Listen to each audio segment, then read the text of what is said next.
जो राम का नहीं वो किसी काम का नहीं। ये इस बात से साबित होता है कि प्रभु राम की मंशा के तहत 34-34 का आंकड़ा हुआ और फिर एक पर्ची से जो है वो भाग्य जो है वो निश्चित हुआ। तो राम की मर्जी के बिना पत्ता नहीं हिलता। तो यही कहा जा सकता है कि आने वाले समय में भारतीय जनता पार्टी का भविष्य सुनहरा है और आने वाले समय में भारतीय जनता पार्टी दोबारा से समाज में अपने आप को स्थापित करेगी। और जो स्थितियां आप सब देख रहे हैं उसमें भारतीय जनता पार्टी का कहीं हाथ नहीं।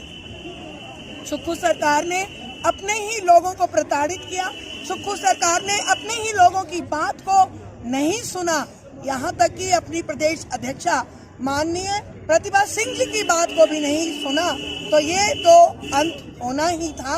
और मैं अपनी पूरी टीम के साथ, सोलन की टीम के साथ हर्ष महाजन जी को बधाई देती हूँ, जगत प्रकाश नड्डा जी को, अमित शाह जी को और राजीव बिंदल जी को और माननीय जयराम जी को कि उनके अथक प्रयास से ये सफलता भारतीय जनता पार्टी को मिली है और उनके तहत हम 400 पार की जो घोषणा की है उसको प्राप्त करने में सफल होंगे और लोकसभा चुनावों में चारों सीटों पे भारतीय जनता पार्टी का उम्मीदवार विजयी होगा। और फिर हम समाज में आकर, जैसे अभी भी हम समाज में खड़े हैं, समाज के साथ चल रहे हैं, उसी तरीके से समाज में अपने कदमों को मजबूती प्रदान करते हुए लोगों की सेवा सहायता करें। क्या भाजपा सरकार बना सकती है या अभी भी बहुमत का आंकड़ा नहीं मिल पाएगा? देखिए, ये विषय जो है इस पे मेरे को टिप्पणी करने का कोई अधिकार नहीं है, क्योंकि जो भी होगा वो आपके समक्ष दोपहर तक आ जाएगा और आपको पता लग जाएगा कि सरकार किसकी बन रही है।